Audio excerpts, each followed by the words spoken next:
Hey, so it's day 2 of this 10-day challenge. Thank you, Ninja. Love you. No, I really do. And it's been a lot of fun. I'm working with my best friend, and he's my baby boy. Speaking of veils, today you'll be joining us for episode 2 of Through the Veil, where we will be discussing government lies, possibly lethal threats that are within your home and outside of your home, and what to look out for whenever you're scouting for information. Just opinions. Just hypothetical. Are you ready? Yep. Creepy example of foreshadowing and/or revelation of the method. I bought this magazine back in 2012 off of eBay because it's David Rockefeller, the man who more than anyone made sure that the Twin Towers got built so that he could destroy them with people inside. And it's shortly after construction began, so I thought there might be some interesting, sneaky revelation of the method style language in the article. Then I noticed that he has the hands of his quite visible watch set at 9 and 11. I always felt like there must be more to this cover, but it took me 3 years to figure it out. As you can see, he's sitting in the window of his office in 1967, 8 months after the groundbreaking for the building of the World Trade Center, with the hands of his watch set at 9 and 11, like I said. 9 and 11 on clocks was one of their favorite ways to foreshadow the upcoming date of their mass murder. They did this in many movies, television shows, and even commercials in the lead up to 9/11. Either the hands are pointing almost exactly at 9 and 11, or it's 11 minutes after 9. There was always something that bothered me about the so-called plane hole on the north face of the North Tower, the iconic one that really represents the 9/11 false flag and the one that they show us the most. I knew it was an important shape and angle for Rockefeller, and he knew well in advance exactly what he was going to make sure that it looked like. After all, it appears on the $10 bill back in the 1990s series, along with all the other scenes from 9/11 laid out in perfect order on the bills. This is also one of the first things that showed me that there were no planes used on 9/11. So the other day it occurred to me, the fake plane hole on the North Tower looks like one of the wounds that was on the Jesus statue on the crucifix at the church when I was a kid. Same shape and angle. So I start looking up crucifixion images just to be sure, and this article comes up. Jesus' crucifixion date, possibly April 3rd, 33 AD, according to earthquake study. See, the Bible says that when Jesus died, the ground shook, and they're able to go back that far and figure out when earthquakes occurred, apparently. April 3rd just happens to be the date of this magazine.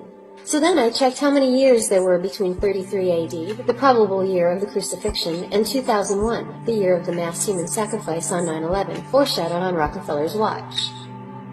The number was 1967, represented by the year seen here. In case you haven't heard, many people have been saying for quite a while that the probable actual birth date of Jesus was September 11, 3 BC. On that date, Jupiter, the king of the planets, collided with Regulus, the regal star, in Leo, the king constellation. I'll link to a much more thorough explanation below, but to me, it's one of those things that make a lot of sense. And after studying these people for a while, it's exactly the type of thing they like to do. Take something pure and important to a lot of people and twist it and pervert it. Have the sheep celebrate the birth. You know, I've seen that with a lot of stuff. Like where they like taking Christmas, but then turning it into the pagan, stuff.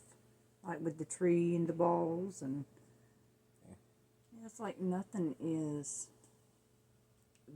beyond them turning it upside down, Makes sense. If they can grab it, they're going to take it. Yeah, I think you're right. Of Christ on the wrong day, coinciding with a pagan holiday, actually. The very word Christmas does not mean the birth of Christ, but in fact his death. So they take the date 9/11 and corrupt it into something that in our minds signifies emergency, and make the actual day into a day of terror and sadness and mourning. And this is just the creepy member of their club that would enjoy gloating about it on a magazine cover. In the 1940s, David Rockefeller's uncle Winthrop Aldrich was on a committee to attempt to get the World Trade Center built back then. They were also foreshadowing 9 and 11 in the 1944 movie Double Indemnity, and even throwing in an allusion to the name Rockefeller in the same film.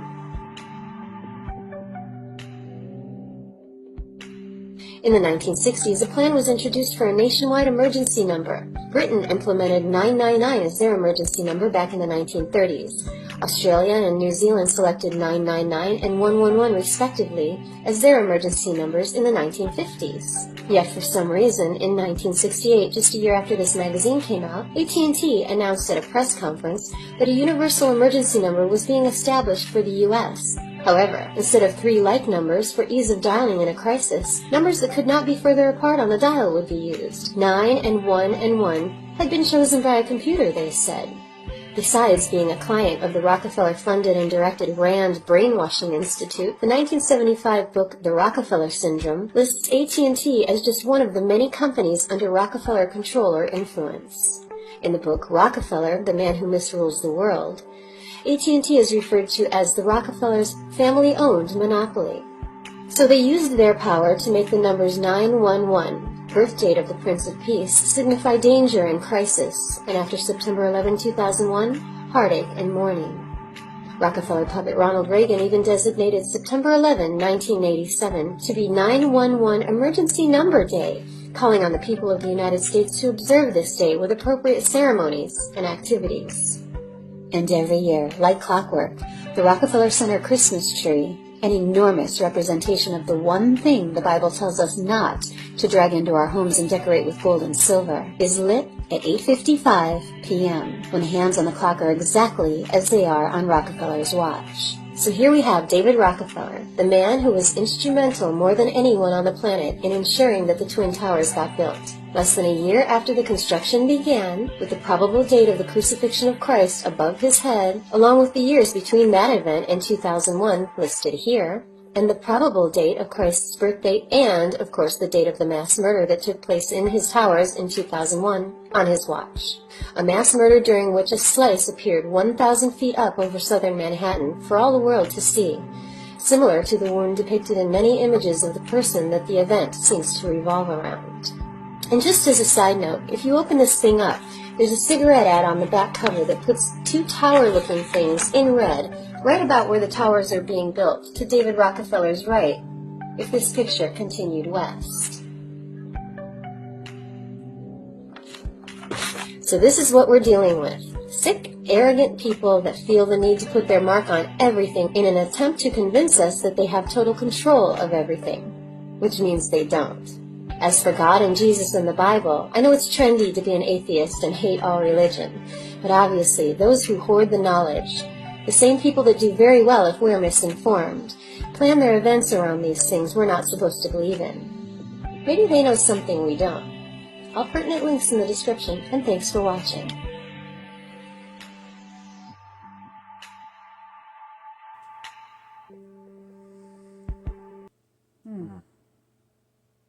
Not shocking. Oh.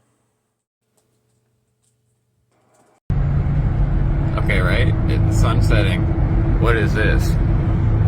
What is this? What is this giant orb of light right here? Here's the sun setting over there. That's the sun setting. What is that? I was actually on the highway driving. You can see where the sunset was, and on the left, there was the sun. I know people are like, oh, it's not really this and that, blah, blah, blah. I mean, a million people have seen it by now. There's a million videos of it out there. Just look up and you'll see it.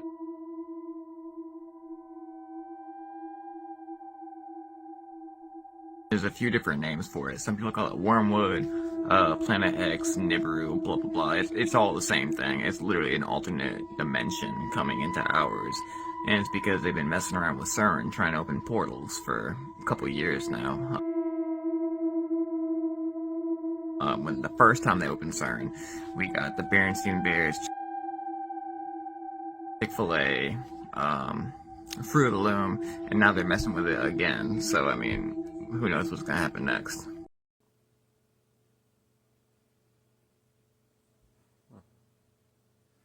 I don't know. I do know about the sun. And, like, you may not understand, but my whole life the sun has been yellow. Bathed, colored. Yellow, and it felt good to be in it. And this is like being in an LED bulb. I don't know what this is or why there's 2, but there's a lot of videos with the 2. You know. But also explain why the Earth is getting warmer if there's 2 sources of warmth. Yeah, or, I mean, if you think about in the Bible, it talks about that he's going to take away the sun and moon for a period of time.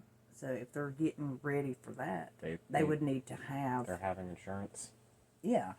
You know, kind of like they don't want us to know about all the giant bones and stuff. Like, I always got to have backup for the truth that's going to come out. But these are the years of revelation. So, we'll see. I set up a foundation in Ukraine before Ukraine became independent of Russia. And the foundation has been functioning ever since. There is one person who was very deeply involved in Ukraine, and that's Biden. He had a lot more patience than I had in trying to convert Poroshenko into a democratic leader. But the opportunity to generate a united Ukraine, getting it right, is within your grasp, and we want to be your partner, your friend in the project. We want to, and we're ready to assist. We're also asking Congress to act promptly to deliver on an aid package, including a $1 billion loan guarantee that can help smooth the path for reform inside of Ukraine and give the Prime Minister and his government the capacity to do what they need to do as they are also. Well, I think we've did more than $1 billion worth of help so far. Yeah, I'm pretty sure I'm missing like 2 zeros there. Probably close to that. Probably so. Well, that was fun and informative, and We hope that if you take anything from this, make sure to check what you trust, think twice, and do not trust the government. and this is just for fun. Just for fun, not for educational purposes. This is a fun video. All right, bye you guys.